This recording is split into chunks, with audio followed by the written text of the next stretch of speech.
And we're live. How's it go?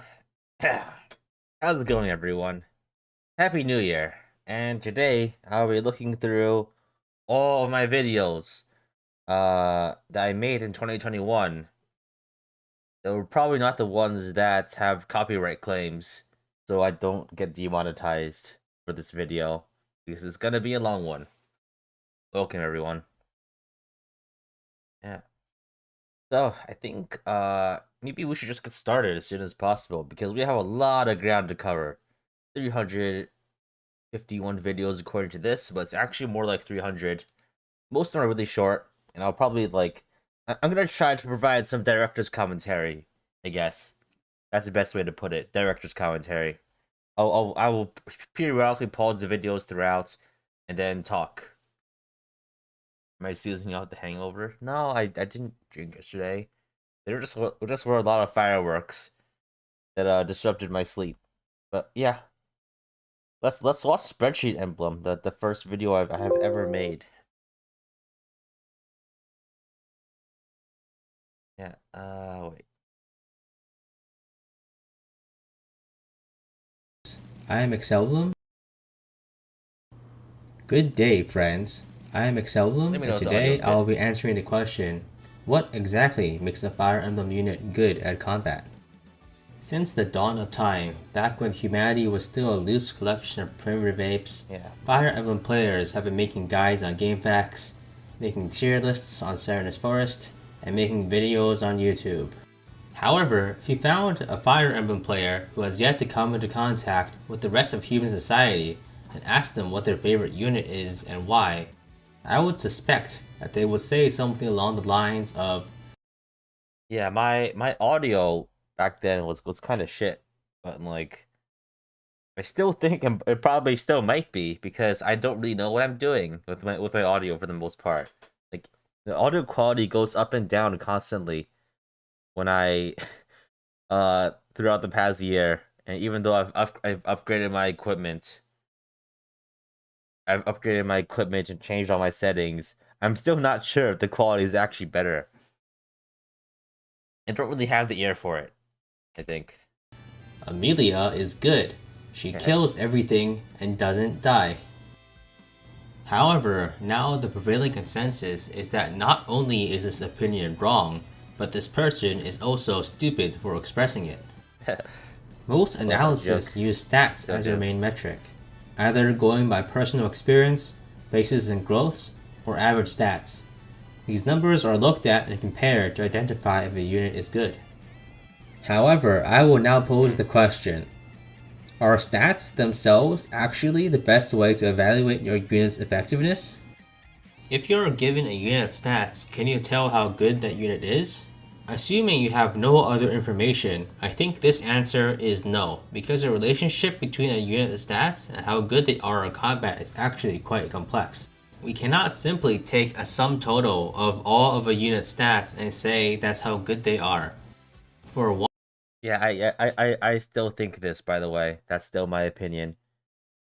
The stats only matter in the context of the game. some stats Welcome, have higher everyone just coming value in. than others. For example, speed allows you to double enemies and avoid being doubled. Alright, yeah, I think also this video was just me putting gameplay footage of chapter 10 of Sacred Stones that has absolutely no context or relation to the actual audio. I don't know why people do that. Like, I guess I did it because it was easy, but I always hate it when the gameplay footage has nothing to do with the current point being talked about these This is a days. lot more valuable point by point than other stats such as luck. Additionally, each individual point of speed is valued differently from one another. When you hit the speed threshold to double, that particular speed point is worth more towards your combat success than the one directly before or after it. The same can be said about strength. The point of strength that ensures you one-round an enemy is worth more than the points before or after it. Other stats are It's actually also system conditional, footage. such as defense or resistance. Defense will provide you no benefit against magic damage, and resistance Yeah, I will guess provide you obviously it no wasn't benefit against physical damage. like In other CS:GO words, surfing footage that are you very cannot only popular look among at one unit's stats to know how YouTubers. good they are, and this is because combat never exists in a vacuum. Your own stats are only half the equation when you consider the outcome of a battle. You must also consider the enemy's stats. Okay, The yeah, obvious they're shaky. problem is that it is difficult and tedious to do combat math against large numbers of enemies, especially when they have slightly randomized stats. Much current analysis depends on the player's intuition and knowledge of the game to identify how difficult the enemies are and how strong your units are in comparison. Now let's go back to that hypothetical Fire Emblem player who has never left his cave and never read a tier list. How does that person know whether or not their unit is good? I think the statement, Amelia is good, she kills everything and doesn't die. Oh no, this is like another symptom of all my early audio where I couldn't like cut between things without it sounding super different. It's like my audio settings have been consistently really bad, and my audio recording environment is not good, I think. But like that jarring transition is something like I've always been trying to get rid of or figure out how to. Is actually quite poignant. Yeah. And the reason I say this is because I think any Fire Emblem Nice, player has a yeah. good intuition of what units are good in the moment. The core of what makes a unit good is not necessarily the unit stats, because those are just a means to an end. The actual important part is how well they do in combat. And what better metric is there than killing everything and not dying? More formally, I would put it as 1. How many rounds does it take to defeat an opponent? And 2. How many rounds of damage can you take from the opponent before dying? If a unit can one-round an enemy, then clearly they have some sort of offensive merit. If they cannot defeat enemies reliably, then the performance is probably poor. You ever going to get more spreadsheet emblem? I'm not sure about that. This project was a bit dead in the water after a while, just because, for one, my spreadsheet just kept crashing. I couldn't keep using it, and additionally, like if I wanted to do it the correct way, I would need to start over again, I think. Similarly, if your unit can take multiple rounds of damage from an enemy, their defense is probably adequate. However, if they die in one round, then they are a liability that needs to be protected. There are, of course, other strategies, tactics, and interesting maneuvers that matter, such as chipping and setting up kills to feed XP, but I won't be considering the added values of those factors at the moment. Measuring this metric is as simple or as complex as doing the combat calculations between your unit and an enemy unit. By my count, the Erica route of Fire Emblem 8, the Sacred Stones, has exactly 1,133 enemies.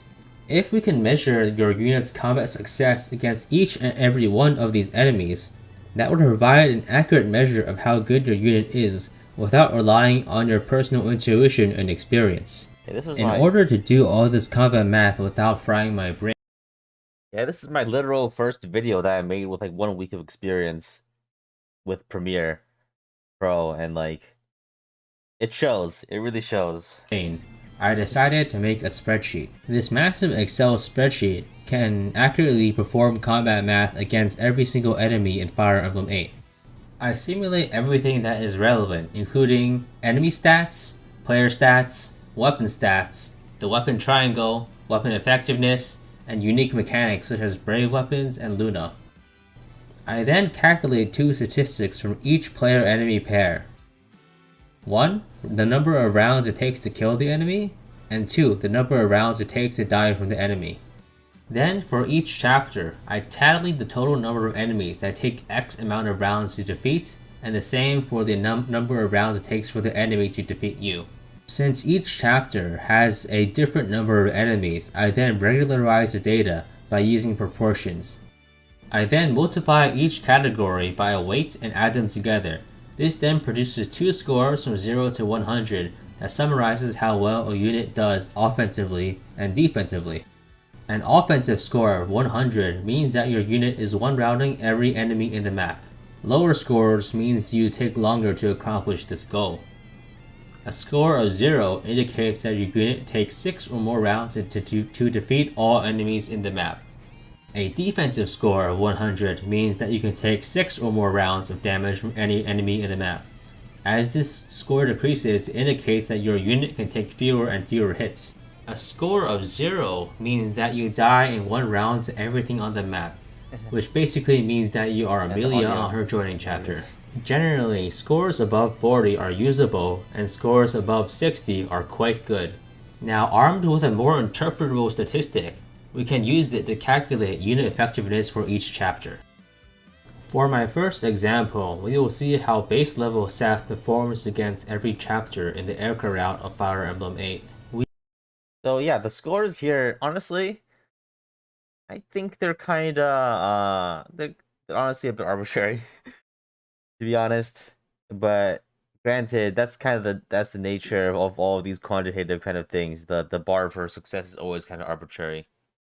Can I hear the audio, but not you? Oh, I wasn't really saying anything. I was listening to it. I, if there's like audio spikes on the mask, that's just that's just it picking up background noise. But yeah, I think I really do like this video. But I feel like a lot of, I find it I can't really watch my older videos because I just hear all of the audio imperfections that I have since like learned to get rid of. Yeah. We can see that Seth is The script's functionally fine. invincible in the early stages The of the contents are game, fine. still quite usable in the middle of the game, though he starts to fall off in the late game without leveling up. However, note that if we arm him with the Silver Lance, he still ends up being pretty usable throughout the entire game.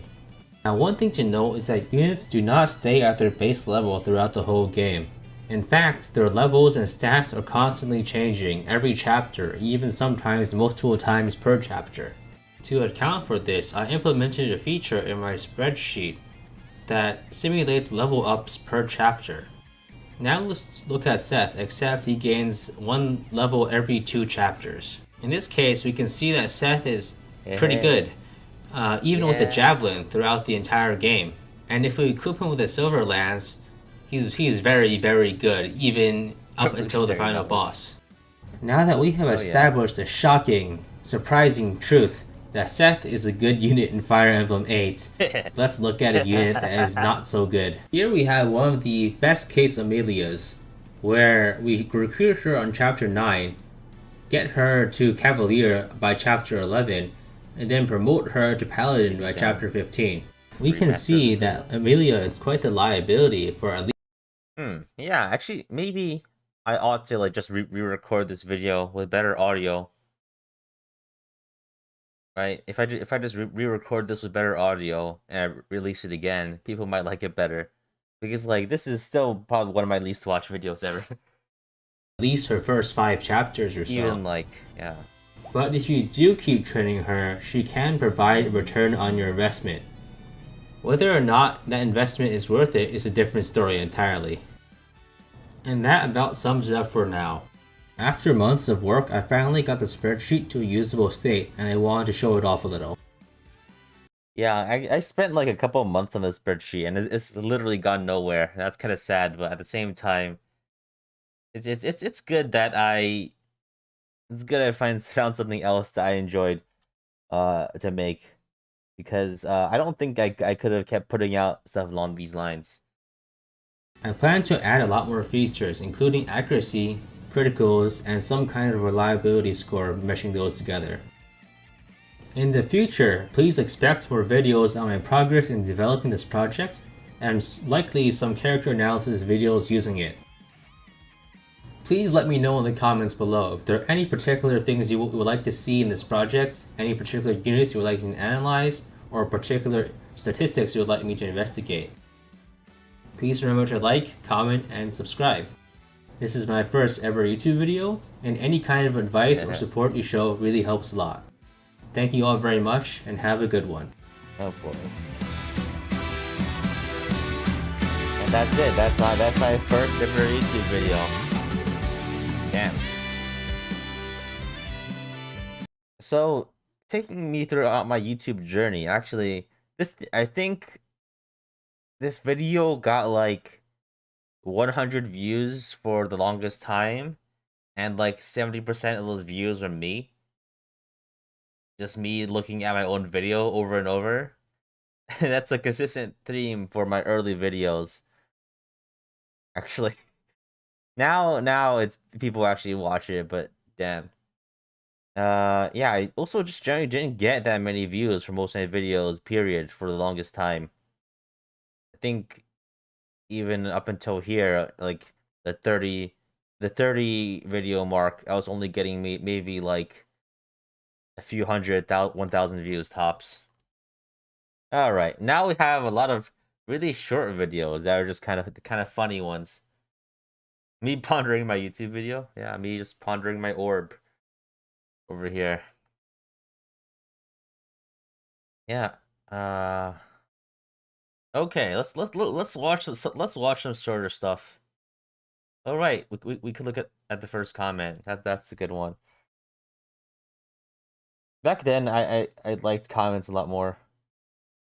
Oh wait, that's the newest one. A lot of people looking back at where it all started. Yeah, this is an insane amount of work. Very interested to see how you interpret this data in the future. I think I replied. Yeah,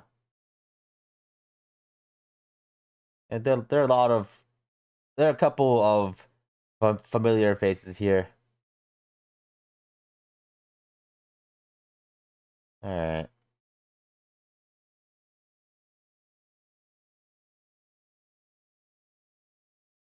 All right. Now we just look at a bunch of memes.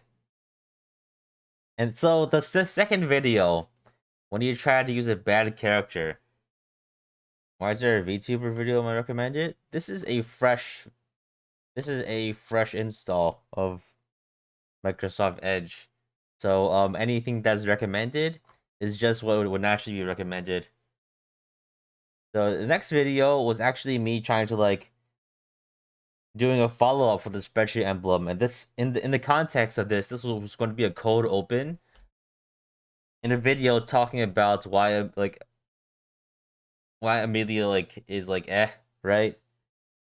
But then I just released it as its own video, and it found moderate success on Reddit.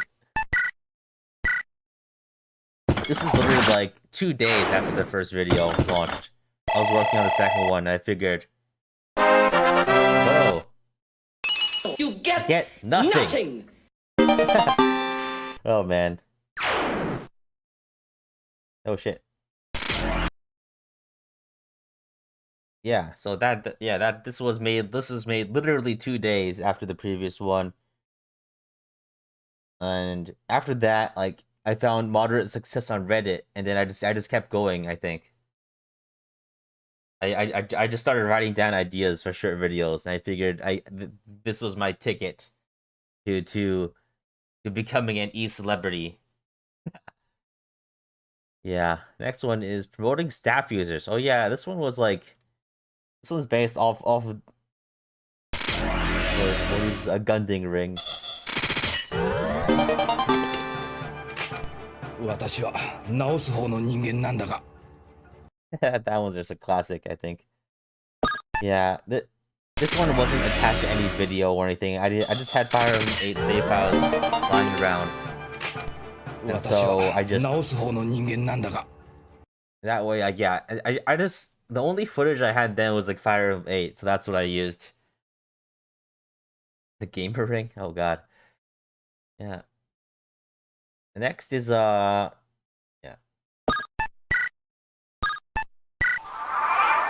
POV. You're searching for treasure on that desert chapter, but you forgot to bring a thief. This was recorded in like VR chat actually. I wonder why I stopped doing that. Like I did this in VR chat, like where like I just did the mouse look thing. Then did the sigh. I pantomimed the sigh. It was a time when shorts were promoted on YouTube. Shorts came out like a month or two later actually. And that's when I started getting to it. That's when I did the square videos. Before that, like these are all horizontal. And well, here actually, so these were never picked up by the short algorithm, I think. Yeah. And next one is the classic one. This video got like, oh shit. This one got like 6,000 upvotes on Reddit. Oh, I remember telling you other shorts. Oh yeah, that's actually one of the I remember that too. One more. I think I remember like seeing that on the early videos, and then like after that, it stuck in my mind. I didn't start doing it immediately, but then like I started looking more into it. I think I saw like a Spiffing Brit video about polls and other stuff. And that kind of piqued my interest in doing more search engine optimization stuff. And that definitely got my start. But yeah, this one is POV. You are a Fire Emblem boss in a warp skip chapter. Yeah, it's square vid tip. Yeah, that definitely helped. Yeah, this is your POV Fire Emblem boss in a warp skip chapter. This is a big this is just a Bizmix reference for the most part. Or I can just use the warp staff. Oh man. That one found like massive popularity on Reddit. And that's like that probably got me my start, I guess, this video. And this was also recorded in VR chat. I did a bunch of that before, like, but I don't really do it now because it takes so long. Like this was like maybe like 1 or 2 hours of like getting set up and everything. Perfectly cut scream, yeah, that's having well cut screams is like classic comedy. And after the success of this video, right?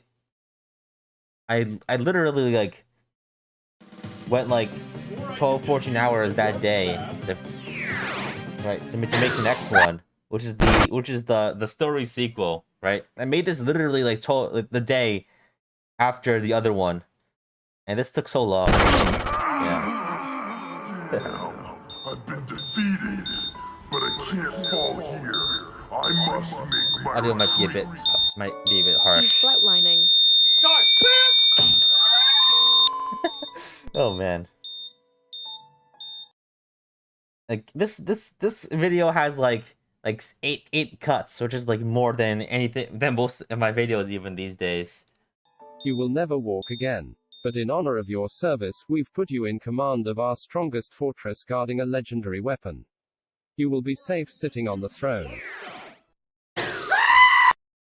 Isn't it a prequel actually?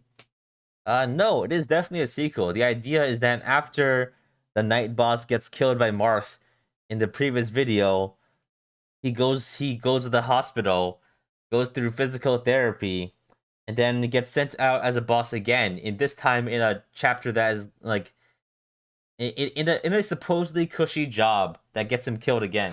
That's the idea. Greeting in the hospital. Yeah, that's his family. That's his family. Yeah.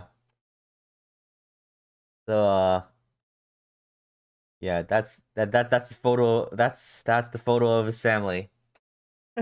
Emotional medical dramas.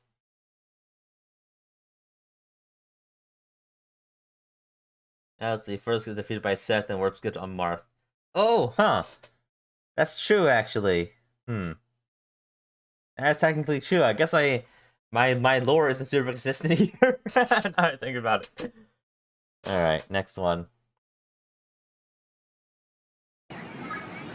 This one's a POV. You've accidentally ended your turn in Ballista Rage, and this is just a fun video. Oh damn! Yep. And I don't really have too much to say about that. It's just a nice, funny video. It was popular on Reddit and Twitter, like all these early ones. And there's another one which is about it's called Devil Axe at MP4.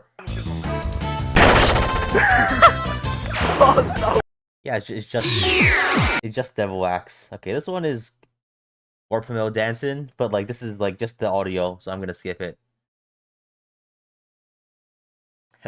Thracia memes go hard. Yeah, Thracia. I do like Thracia, and I kind of tried to make a lot of Thracia memes back then because I had. That's actually mostly because I had Thracia save states, right? And so I can make Thracia videos.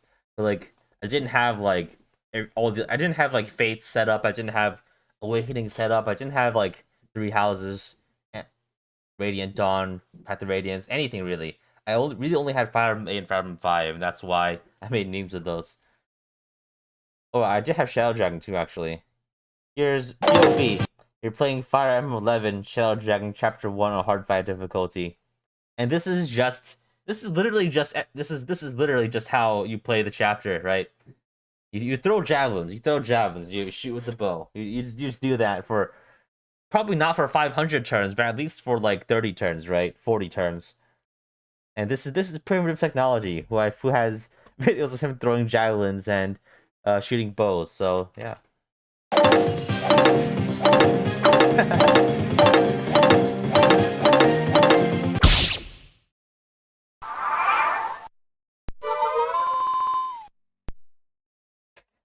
Oh man.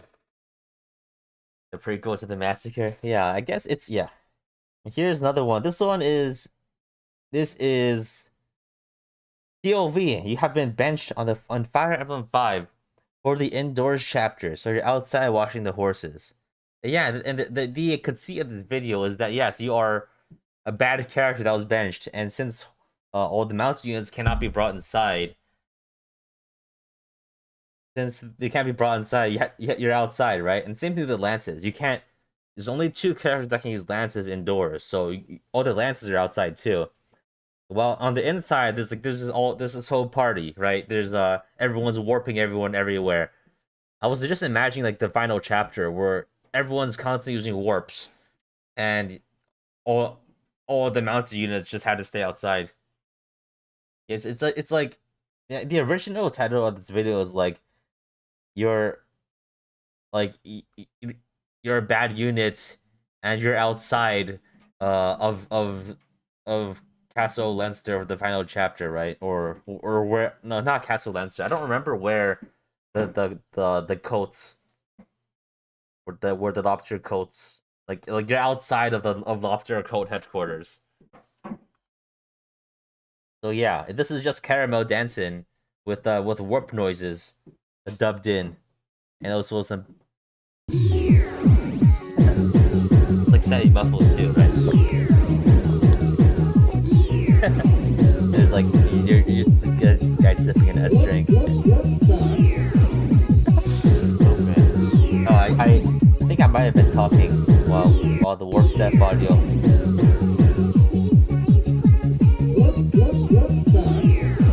Yep, there's the business dancing. Oh, it is Castle Leinster. Okay.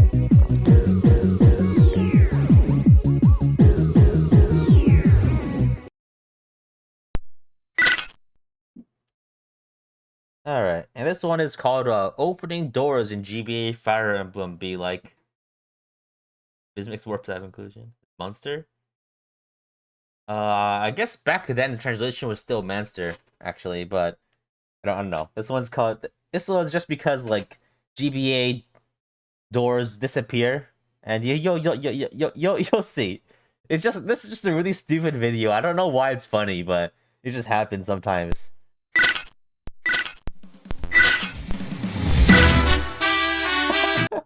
The audio translation. The audio translation, like I spent so much time trying to get that perfect. I don't know why I don't do this now, but like, it's probably because I just don't make it as nearly as many memes as I used to. It's trippy when you understand some of Caramel dancing when you don't speak English, when you don't speak Swedish. Okay. Have I played Langrisser or Shining Force? I played a bit of the Langrisser remake, but I don't really like it too much. It's kind of weirds me out. Like, just like the map design is bad. Okay, next one is POV. You've reset your game because the unit died. The RNG has already set in.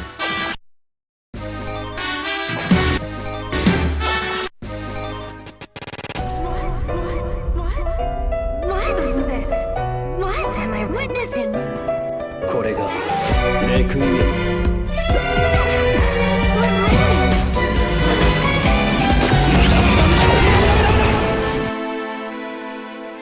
Yeah, this one was just a classic. It's oh man, doing all this tracking was really hard. Like this was, keep in mind, this is like 12 days after I started making videos, right? I had to pick up a lot of skills to get this to work, right? There's like these are just audio cuts, that's fine.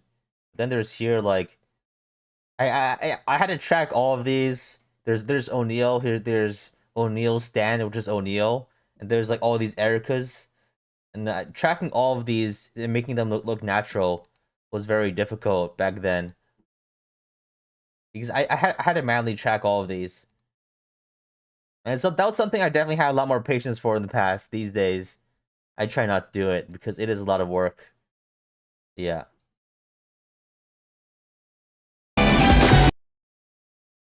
Alright, yeah, I'll make another joke later, but like, next one is POV. You're playing Thracia at 776 and you escape with Leith first.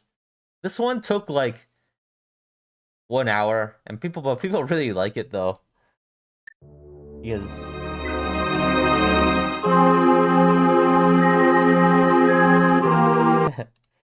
yeah, the joke is just that when you escape with Leaf alone first, everyone else dies or goes to jail. Yeah. It actually happened to you? Yeah, I mean, this is peak relatable Fire Emblem, right? That was my original thing. I was trying to do like things you've done in Fire Emblem. It's like it's like hashtag relatable, right? That's the whole idea. Because like that's what I've been trying to do. Because like early on, that I pivoted later and found new things, but I was trying to do things like just make videos about these niche things that people experience, right? Yeah. Next is POV. A bunch of characters died, so you're watching the ending on YouTube instead. Oh man, this video, the concept still makes me laugh to this day. I fucking love this video. This is one of my favorite videos ever.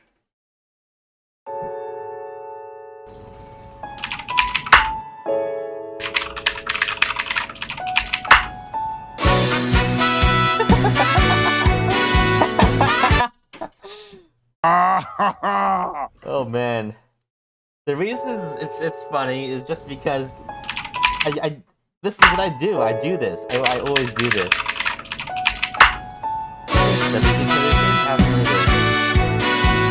That's yeah.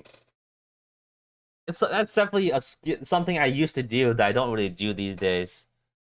But like, yeah, I really need to revisit my roots and go back to this, just the audio treasures and stuff. But I might like spend some more time making memes after I finish Conquest. You know, go back to the foundation of the channel.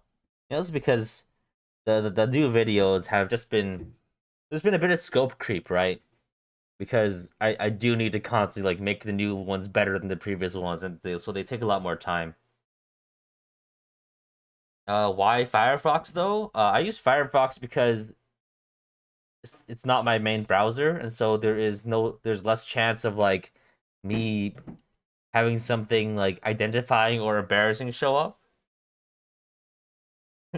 Didn't I already finish Conquest? I did, but the final video comes out next week.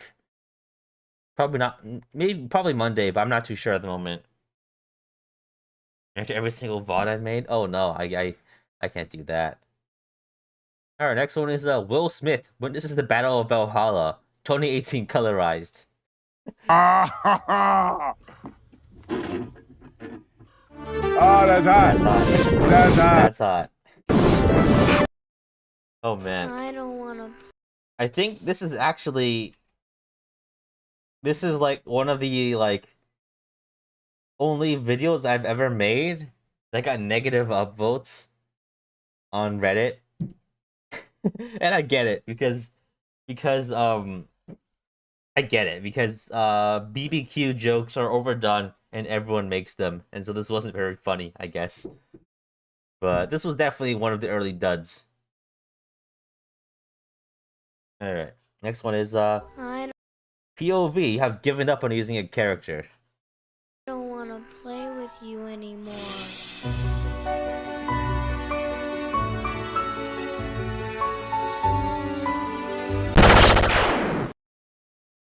When people use this scene, oh, why do they never use the trash can thing afterwards? Like, it's literally, this is what happens immediately after the scene, right? Like, this is in the actual scene. Why don't people use this? It's so good, and I don't know.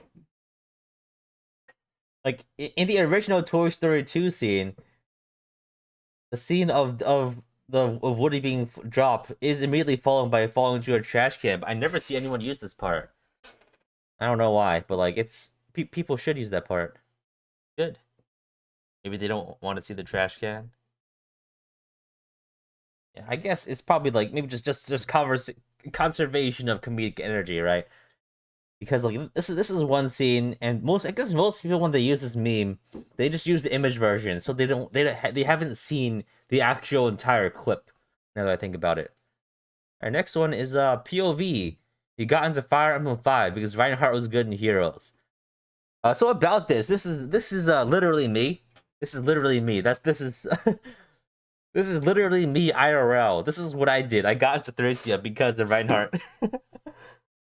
I'm sure a lot of you guys too, and I think that might have been intelligent systems tactic here. Yeah. Magic is everything.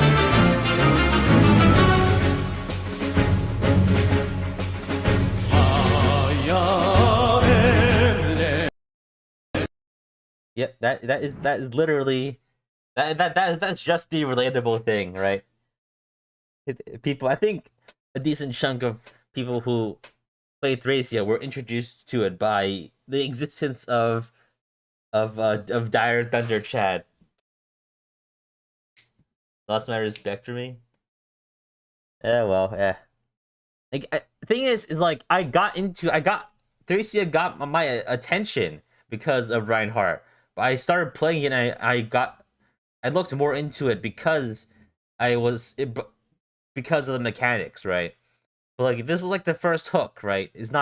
I didn't play it just to see Reinhardt. I saw Reinhardt, and then I looked into his game, right? And then the game's really good too after that.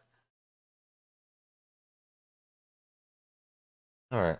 Next is POV. You've decided to use an overpowered Nosferatu build in Fire Emblem Awakening, and this is a Thanos meme, where Robin is Thanos, and he puts a Nosferatu into his infinity inventory, infiniventory, in the infiniventory gauntlet. No, that's I don't know.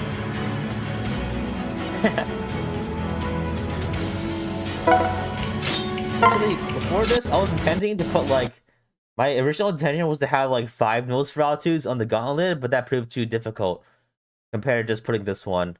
Like, because you have 5 slots in your inventory, right? Why not have 5 Nosferatu? Like just like Naga intended. Yep. Powering up, looking into his inventory.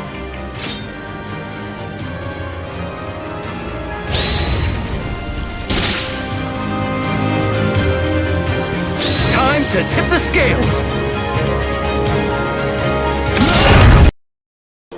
Yeah, that one's just a classic. Oh, and here's one from HBO's Rome. This is like, I think this video is like the peak of my, rather I guess the peak of my early tracking skills, because like there's just so many moving parts in this video. I love it, right? So I have these helmets, right? I was watching through once. In the scene, Seth or Caesar gets stabbed by one of the senators. This one's sad. This one's sad. I track all those manually. And then I keep them so that when they go behind the edge and everything. That's all manually tracked.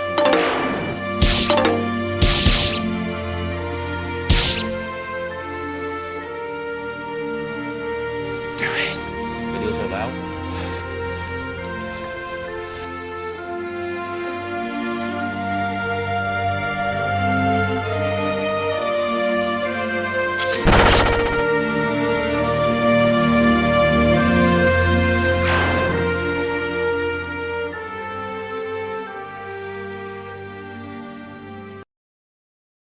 All right, yeah. So I'll just go through the pieces individually. I guess the audio wasn't that good. So every single one of these helmets is tracked individually, and then there's blur. What is motion blur here? These helmets here are masked behind all this stuff too. So I had to like track all of these individually.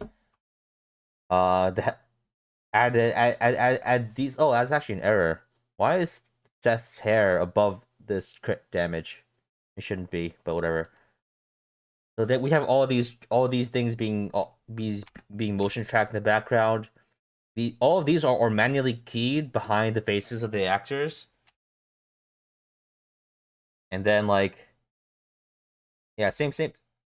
Yeah, and then there's this big scene where where all of these masks are constantly rotating and moving, and this one took so much work. Somebody has some reinforcements. That I'm not.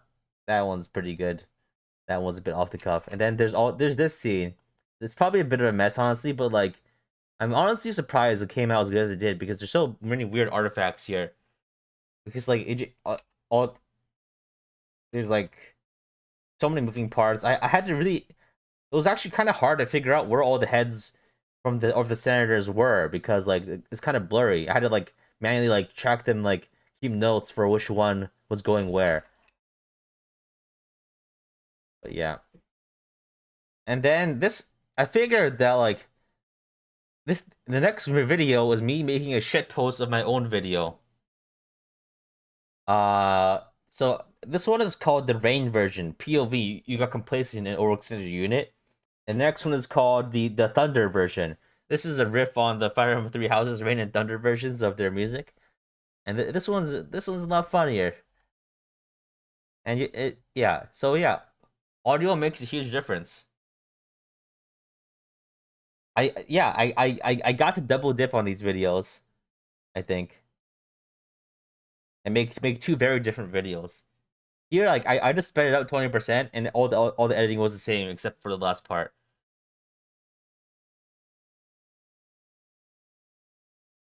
Yeah, so yeah, audio makes a difference.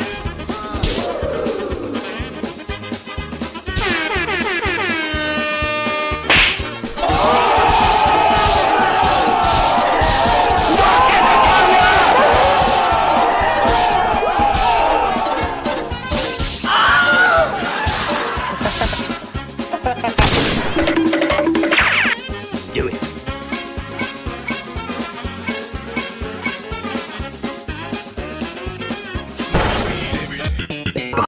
The joke density in this video is way too high, I think. Alright, I will reduce the audio a bit compared to my voice. Yeah, so like I had to edit a whole bunch of other stuff, right? There's all the audio sounds. There's the green unit dying from using the devil axe.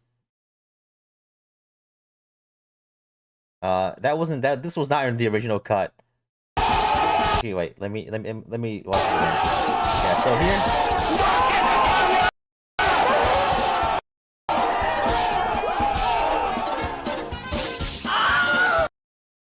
This was definitely not in the original cut. Actually, it was, but I didn't have the devil axe or the green unit.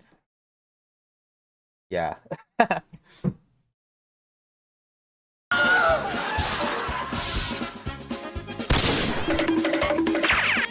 Do it. So yeah, there's actually one that you might not notice. Like I have Palpatine here. I probably should have put Palpatine much bigger, so it would have been more noticeable. And then there's the blunt. instead of a knife, and the hit damage crit is 420.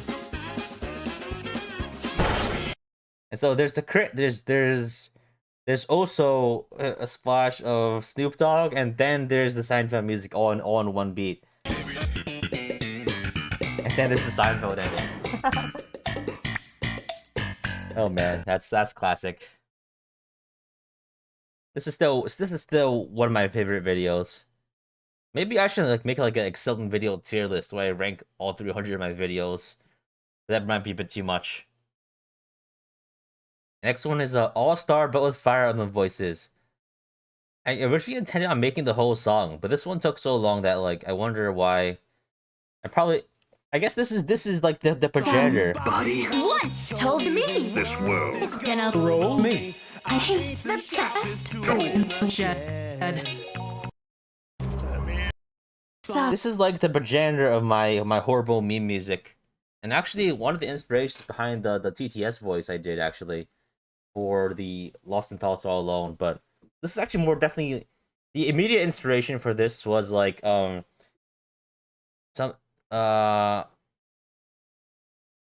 wait. What it was like something posting in your neighborhood or whatever. That was the original inspiration behind this. Just like dubbing audio. But like I had already got some experience getting the audio splicing from the part 5 JoJo meme, the POV you reset your game. But yeah, this is a start of an era. I think the original conceit behind this was I saw someone on Twitter post this, and I posted it as a response. All right, you reposted the wrong neighborhood edit. Yeah, that's the one. Okay, the next one is POV. You're trying to play Fire Emblem 5's final chapter blind, and this one is just a nice simple one.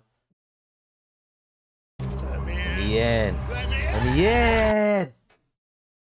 Yeah, it's just Eric Andre looking at the door of these things.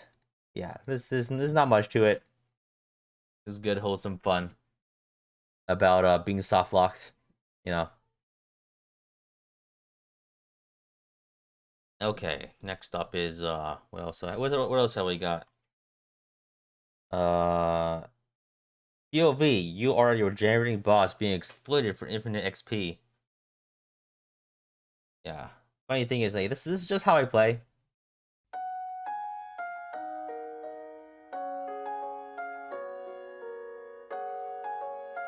This is also recorded in VR chat. Why are we still here? Like, Just to suffer. it's all spliced with the green screen audio. Alright. Next is POV. You're trying to read a Fire Emblem Hero's skill description after not playing for years. This is my literal reaction after coming back into seeing Regan's skill description, by the way. Holy Jesus. What is that? What the fuck is that? I still think that for the most part. That one's really good. I think, yeah, I'd like to try to move it along a bit because we're only at 26 videos and we're already an hour in. God damn. Well, I'm not doing well in time for this. This one is a POV. You use Divine Pulse Pedida anyway. This is a part 4 JoJo meme and one I'm really proud of. Though I think it would have been funnier if I cut out the first 5 seconds, right? The comedic timing isn't quite there for the first part because it's just like 6 seconds of unedited footage. And these days I really don't like having any part of the footage that's untouched by editing, right? Because then it's like it doesn't really grab the attention, right? I think. I know that Fire Emblem Hero descriptions are longer than Yu-Gi-Oh card descriptions. Yeah. That's the joke, right?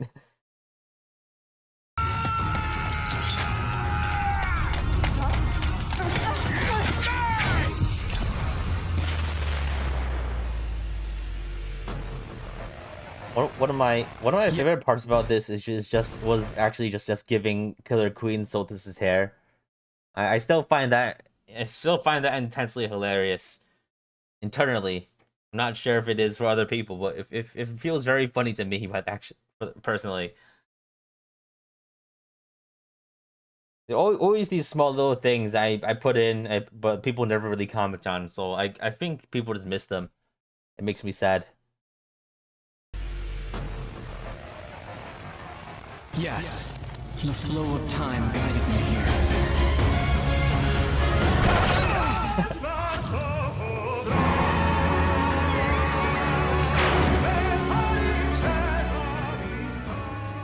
This one was just good. This was just good. And then there's of course the nurse being replaced with Edelgard, and then Jotaro and then I just put Claude and Dimitri here for War 3 Houses themes. Alright, next video. Mr. Vanelf, I believe you have a filter turned on. This was a really popular meme, like when this happened, like literally like the day or week or so before. Probably these days, guys probably won't get it. I trust you know who you face. Zelgius, commander of this army. I'm prepared to go forward with it. I'm here live. I'm a cat. Of course. Interesting maneuver. Yeah, the original joke was that a lawyer called into a court meeting with the cat filter on, right? JoJo's characters with the Cloud's hair is coursed. Coursed. Yeah, but like, this is just a joke. I use this footage and Vanelf is a cat, and he's the cat from that lawyer video. Next is Lysithea banishes a cavalier to the Shadow Realm.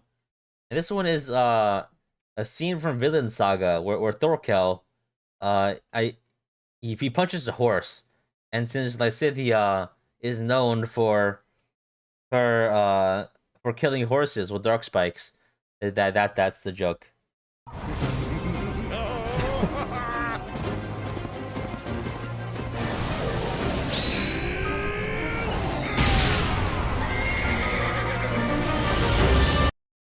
Yep, it's just Lysithea punching a horse. That's it. I still think this one's pretty good. It probably this one probably holds up the best. And I even changed like some of the color in here, so his eyes are red, and so is his beard. His beard is like pink instead of being yellow. I did all the color correction for the cello stuff.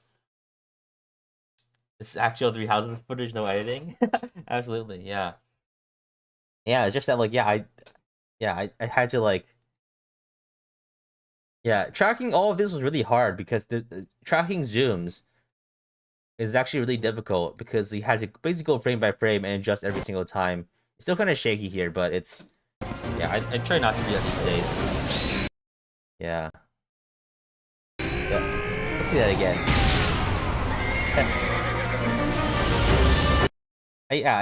This scene is just iconic on its own. Next up is Leinster authorities confiscate a deadly ballistic weapon, and this was me actually. I was looking for funny clips and here like I saw a news article about TSA confiscating a rocket launcher. Then I knew that there would be news channels that would cover this topic. So then what I did was I looked for these news video clips for something that would fit. Yeah. TSA security at BWI is proving their worth. Today they confiscated a rocket launcher. Before this week, they've confiscated 0 rocket launchers at the airport. The one today was the second one this week. Yep. That's I guess here the T in TSA stands for Tina Security Administration. All right. Next up is POV. You have advantage. Oh, this is the big dick video on my channel. This one has like 529,000 views. Goddamn. And this one is like this is from Trails of the Sky, the OVA. Yeah, just Vantage. This one is just classic. This was just classic, yeah. This original scene is modified slightly to have hits done. So Vantage activates. Estelle was in the air. The game pauses, slows down for a while, and then the kick, and then there's hit stun. Yeah. Yeah, simple but effective. This one took 1 hour to make, but it's like one of the most popular videos I've ever made. And there's me commenting. Yeah, oh wow, it actually hit 500,000 views like 9 months ago.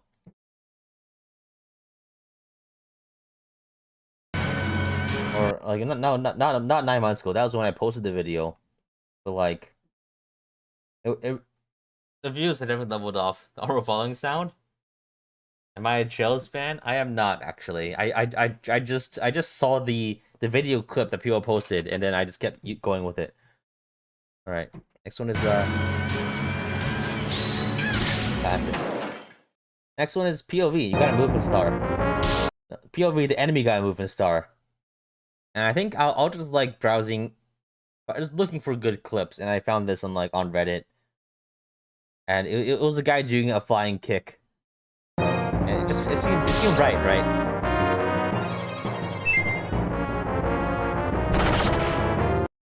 Yeah, it just seemed like it would line up perfectly. This one is so good. Yeah, all of my early ones I think are bangers. I don't really think I made a bad one aside from like maybe like the one about with Will Smith. With Will Smith looking at the Battle of Valhalla. That was probably my only one that I think I'm really not very proud of. Oh, and this one's a classic. It's my channel trailer, and this is the Fire Emblem 3 house was opening, but the Intelligence System ran out of money and hired me to do it. And this is this is the feature of the channel. I think this is like my best video ever. I think.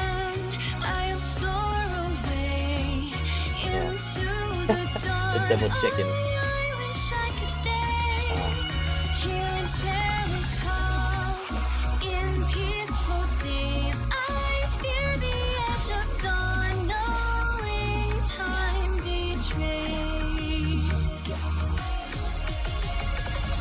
Lights pass through colored glass in this beloved place.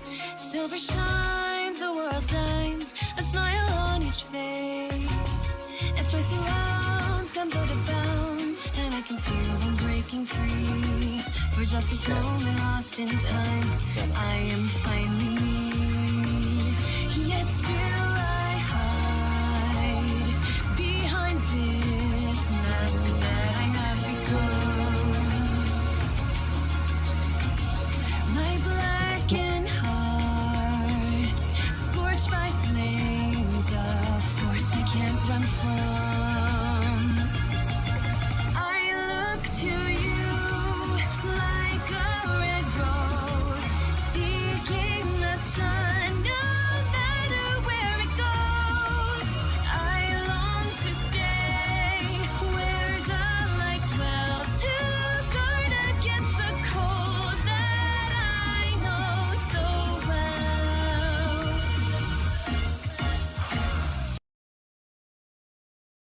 Yeah, this one must have taken a lot of effort. Yeah, this one actually this was me I don't know. I just had a burst of inspiration. I worked on this for like 16 hours straight that day, just because and I just kept adding shit actually. And I think the original cut lacked a lot of stuff, but then I just kept working on it, and then until it's right before I posted it. So of course I'm just gonna break down the jokes. There's Honor versus Hypercam 2, but the main joke is that everything is just kind of shitty, right? Because that's just the joke, really. That it's high effort, low effort. Yeah, and then there's this. There's the shields. They look bad. Here the joke, instead of the other crests, I use emojis. Right. That's. And then there's the after crest, but it's here. This one's just a bad drawing. Bad drawings. More bad drawings actually. Stock photos. The surprisingly high effort rotoscope in comparison to contrast all the bad drawings. All of this actually only took me 5 minutes, but it sped up. It looks a lot more impressive. As choice around. There's the Edgar joke, upside down cloud. Here's Lost, by the way. This is meant to be Lost, actually. This is Lost. This is one, two, and one person, two people, another person, one person lying down. This is meant to be Lost.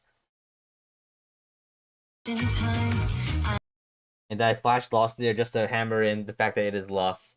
This one's actually... This one... Wait. This one... There's me asking you to subscribe. Here I have Rhea. There's Pope Francis, actually. And I'm not sure where I was going with that, but it just looked weird. Next is the original cut didn't have all these drawings. I just kind of flashed the original one. I asked people to subscribe for 10 seconds. But like it's... Yeah. I put the drawings in later. I'm gonna change it.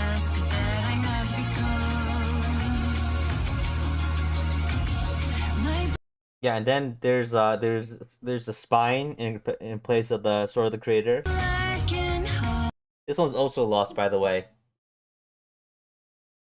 This one is also Lost. Scorched by flames of force I can't run from. Yeah. Then there's this, which is just there's that, and then there's this, which took...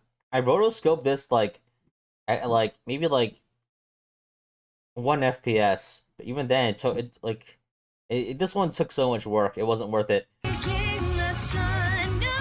There's like 30 frames in this, and then at the end I just give up.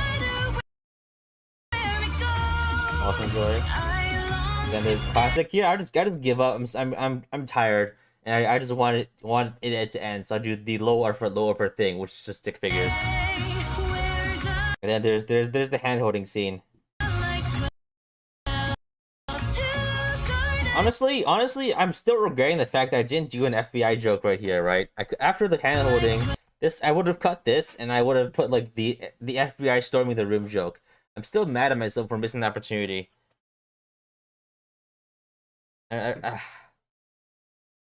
You know, sometimes dreams don't come true, right? And then that's just me messing around in Photoshop. And then there's a scuffed Celtis right there. Yeah. Question: if someone asked me to expose my Google history on the live stream right now for $1,000, would I do it? For one, I wouldn't believe that he would give $1,000, so I wouldn't even consider it. It's not a question worth answering. It's like saying like, it's like asking like, would you like if some guy on the street approaches you and asks, would you eat this newspaper for $20,000, right? Like, I mean, and the proper answer to that is fuck you, go away, right? Because obviously, just some random person, and they're offering you the money to like get an answer, for the comedic purpose. Is not an actual offer. All right, and yeah, this one actually was dubbed away from the this video was made directly from the previous one. Yeah, speaking of it, living are Queen! If she breathes, she's a god! Yeah, the only real edit in this one is Rhea's sword being a lightsaber. Alright, oh, this is my first square video, actually. This one is POV. You're an enemy unit who got a kill on the last turn on a defended map. Yeah, let's watch it.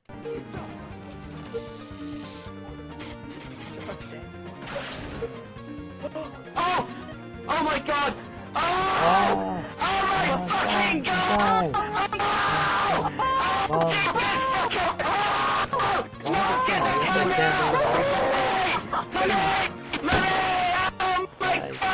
Honemore 2525 super chatted $3.03. I send you a meme. If you want to look at one, right pointing finger, left pointing finger. All right, yeah, thanks Hunter for the super chat, and I'll check it out. Okay. My math's starting to fog up.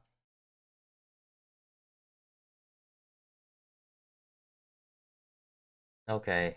Oh, this one's called Pondering the Shitposts. As I think it might be an edit of something I did literally to stream.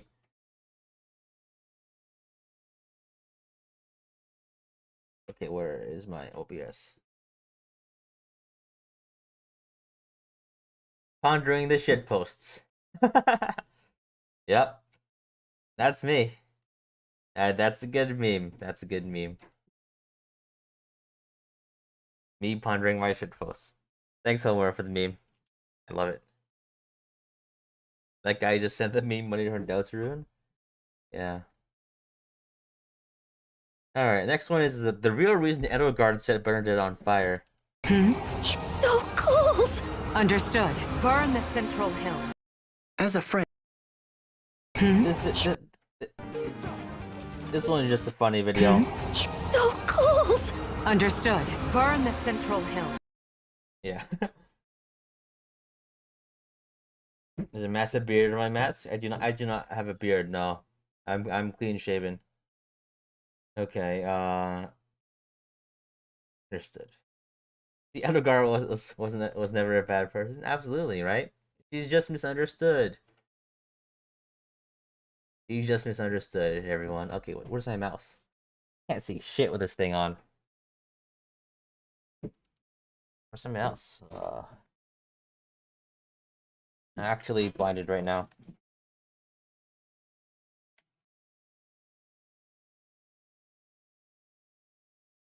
Ah, damn it. Ah. My mask is fogged up too much. I can't see anything.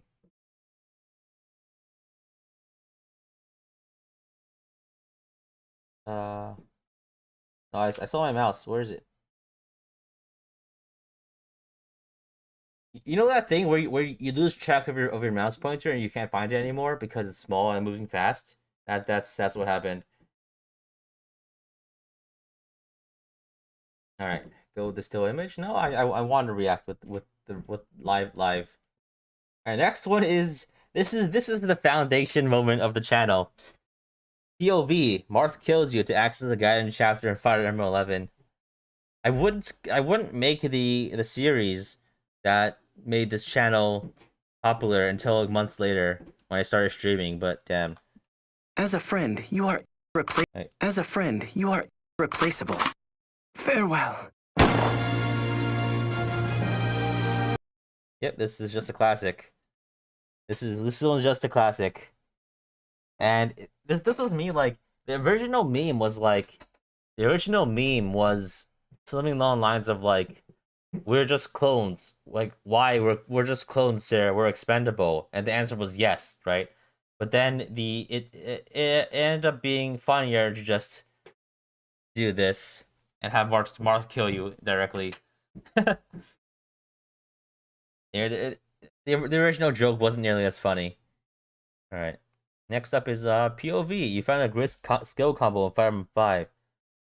And this one is just a Thracia meme.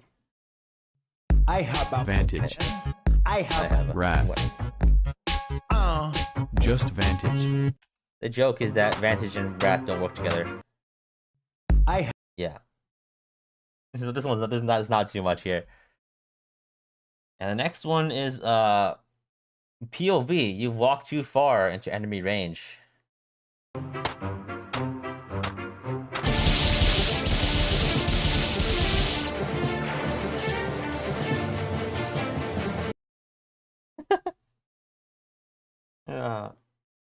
The last image of this is still my favorite part of this video, to be honest. This isn't based on any particular gameplay instance. It's just that I thought this guy looked like Boyd, and he had an axe. So yeah, and then the rest of this came on later. All right. Oh, the next one is POV. They're RNG abusing to make your unreliable strategy work, but I don't think I can show this one because it is I can't show this one because it uses copyrighted music. I'll just post a link so you can watch it by yourselves if you want to. This one is yeah. I can't have the audio for this one. But I might. Okay, so here's what I'll do. I'll mute my desktop audio. I'll just play the footage because there's still footage here. Okay, this one has copyrighted music. I can't show this one. I muted it. So yeah, here the joke. It's kind of hard to explain without the music, but the idea is that I'm warping, and then there's Get Lucky playing in the background, and the words "Get Lucky" correspond with loading save states to try to get a crit. LTC gaming be like, yeah, it's basically yeah.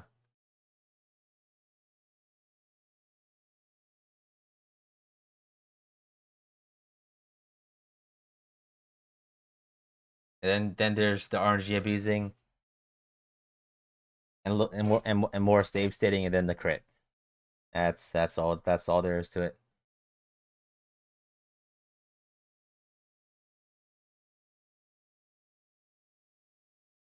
All right. The next one is the Fire Emblem Zero chest tier list. Oh, I didn't realize I made this one this early. But I guess it's easy to tell because like early on, everything that I do with voice is bad. And that's why I didn't do any voice stuff for until a lot later. You should make an LTC playthrough 100% patch to save time. I think people do that. But yeah. Here's a chest tier list. Good day, friends. Excelblem here. Audio here is so much worse than even the first video. It's actually kind of surprising. I'm surprised how bad the audio is. And today I'll be bringing to you a Fire Emblem Zero tier list. Unlike other Fire Emblem titles, Fire Emblem Zero features only one map and has no weapon triangle, no weapons, no growths, no stats, no supports, no dialogue, and no story. First we have the Queen, who is the combined Athos Jagan archetype and thus is an easy S tier. Next we have a Pegasus Knight trio of Christmas Cavaliers. Of these, Rooks have the best mobility and are A tier. Bishops have the Slayer skill, making them effective against monsters, but there are no monster enemies in this game. B tier. Knights have 1-2 range, but they also have low mobility, so they are also B tier. Now we have Pawns. What does it say under Fire Emblem the title? It's Japanese for 2 houses. I called this Fire Emblem Zero 2 houses originally, but like the original script for this video was 8 minutes long, but I cut it down. Because I cut this down a lot because I think it was funnier just keeping it short. But yeah, this is Fire Emblem Zero 2 houses. Like it's like Tukatsu no EA or something like that. I don't remember how to say it.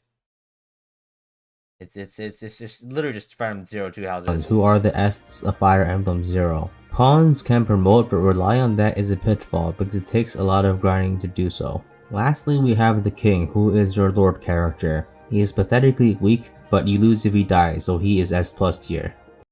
I like the joke where it's not even fit on the tier list. But yeah, okay. Next one is the true nature of the lobster coats child hunts. This is a Fortnite joke. The joke that's being that Julius makes the kids play Fortnite.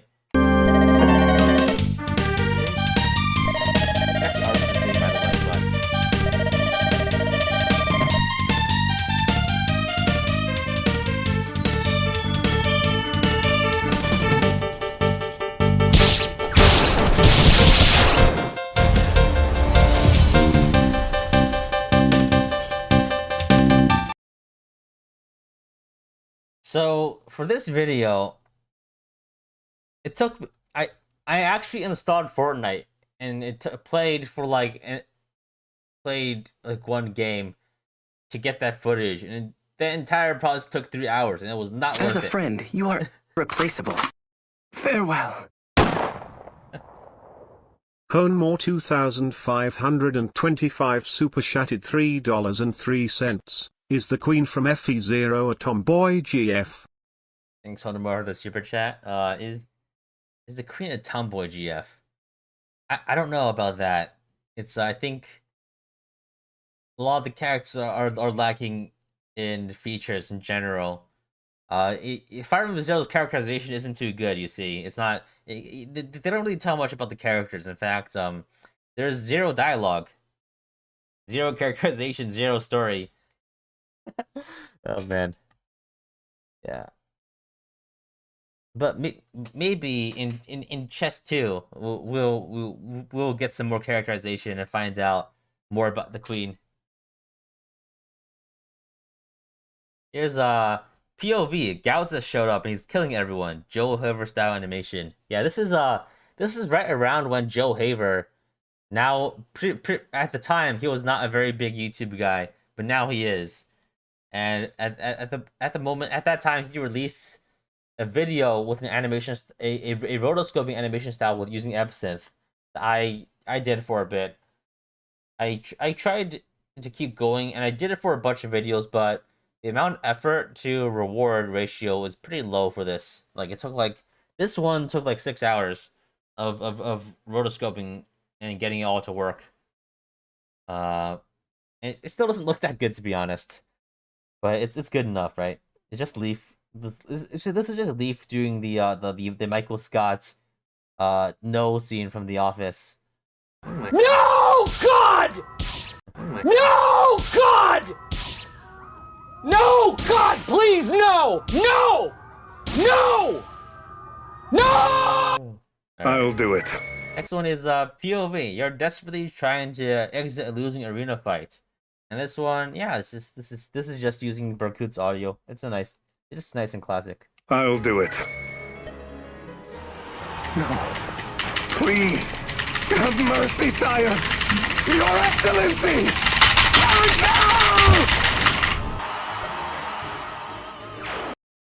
Alright, this one is POV. You are participating in a fan meetup for an obscure character.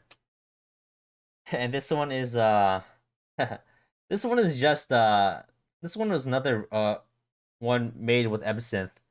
I have I took a video of me stabbing my phone with a vegetable peeler, and I used that as the motion for tracking all this. And actually, this is the progenitor of the red hood look that I was looking for, because I had a red hoodie that before that I used for that video.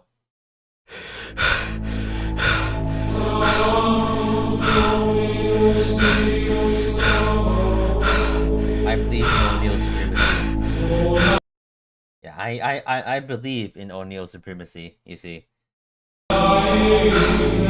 The knife there is actually a vegetable peeler. What?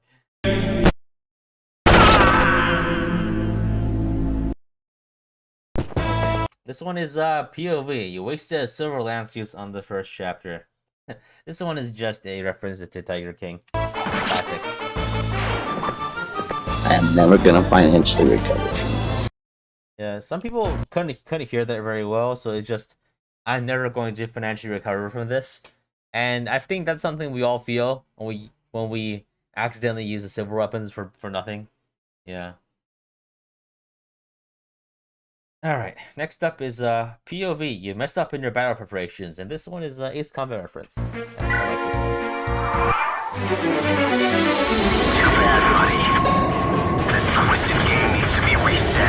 It's so stupid. Alright. Next one is POV. You are an enemy unit with a hammer, and this one is also rotoscoped. I just had a a rolling pin with a can taped to it on pierced through, and I used that as a hammer. And that's how I got the motion here.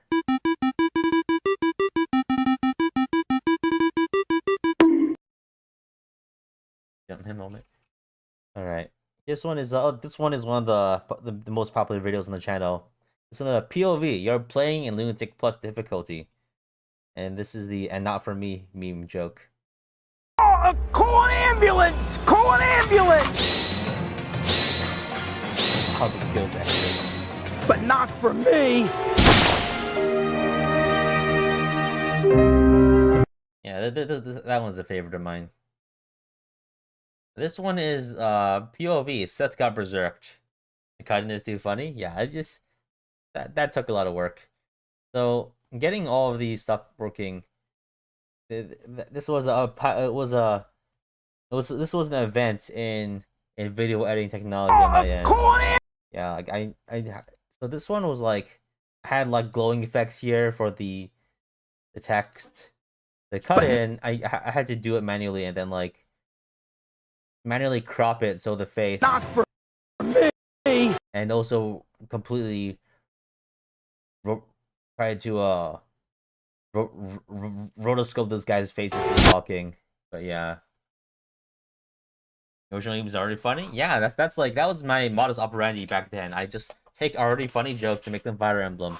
And hopefully add them enough to like differentiate it. The next one is POV, Seth got berserked. And this is another one that is rotoscoped.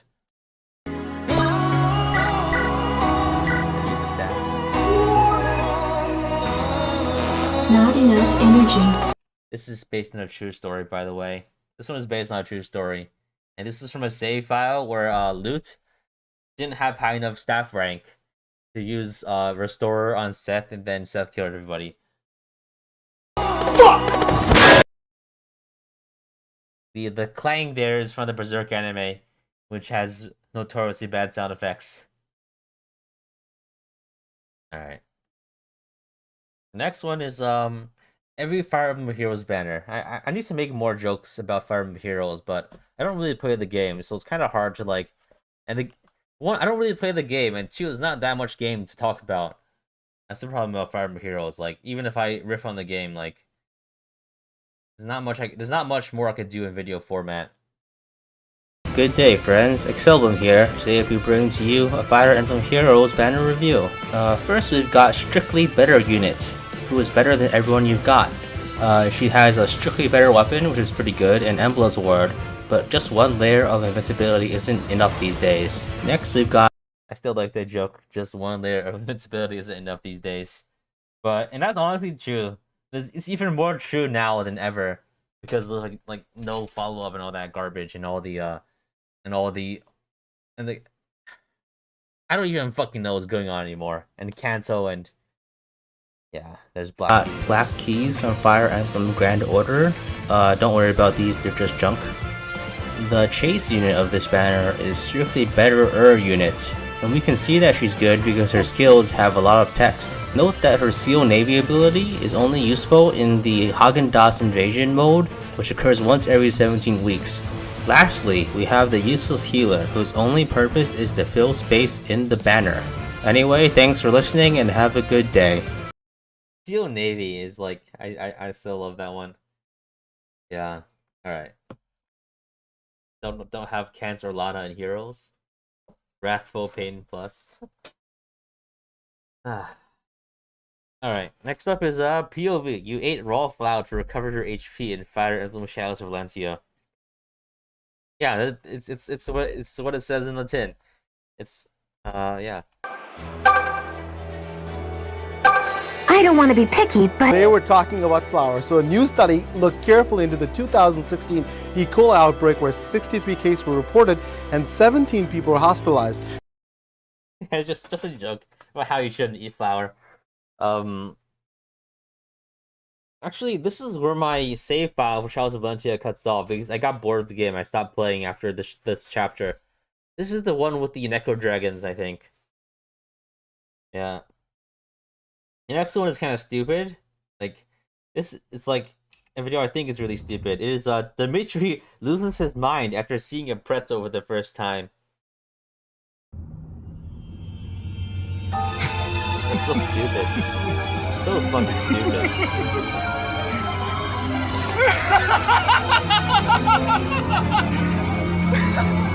Is this some kind of twisted bread? This is an Auntie Anne's, by the way, which is a pretzel shop that happens in the States. It is some kind of twisted bread. Oh man.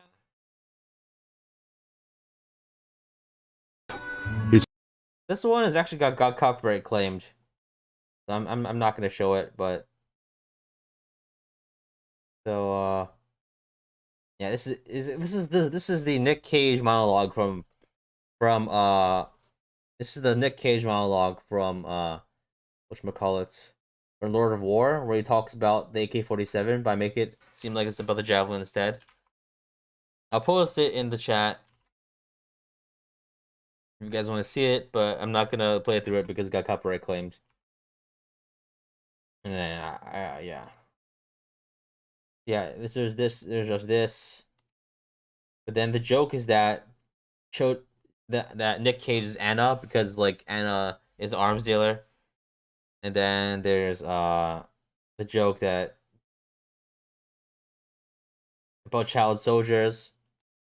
Can use it, and they do. Yep. And next one is 0% low IQ. Let's play Fire Emblem 8 no raw footage. This is the joke for a later one. I don't think I'll show it later. This one is POV. You stubbornly only play on the hardest difficulty settings, and this one's. I think this one. I really love this video. Maximum pain I must endure. Okay, here we go.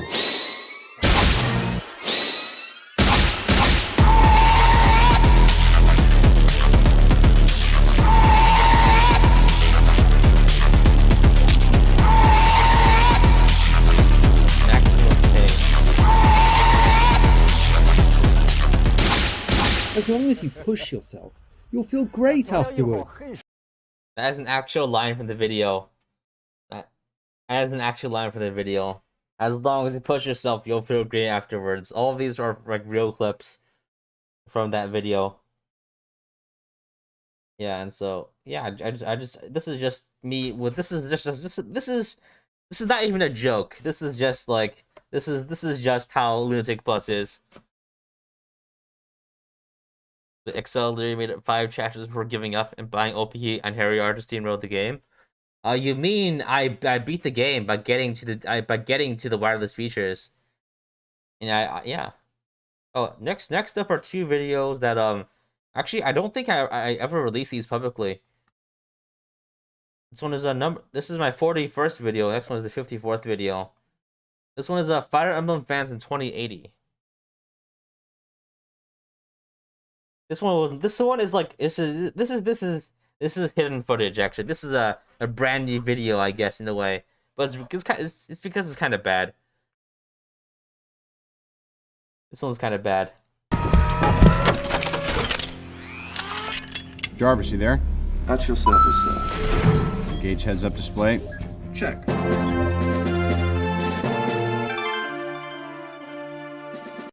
Yeah, the joke there is just that that people will still be playing Thracia in 60 years. How did I get 75 views while unlisted? It's still the playlist, plus those 75 views are probably mostly me. Yeah, it's like I don't know. And this one is next one is another unreleased video. Is it a Dawn Brigade? This one is a For Honor meme. Yeah.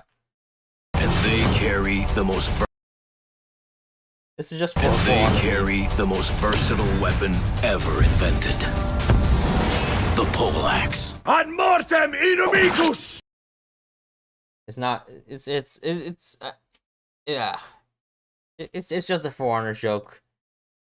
The joke was that that the fighter was using a poleaxe, but it turns out it wasn't even a poleaxe. It was a halberd, so it doesn't quite work.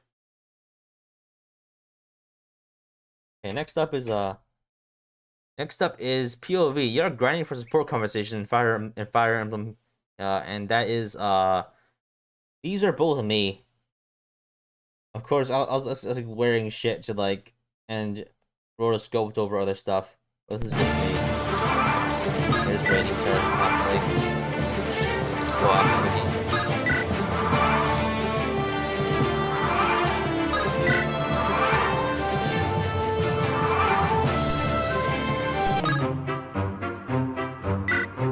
Hey. Remember that conversation we had 5 years ago? That part specifically was a riff on that joke was about 3 houses. Alright. How do these style videos actually work? So you either record live action footage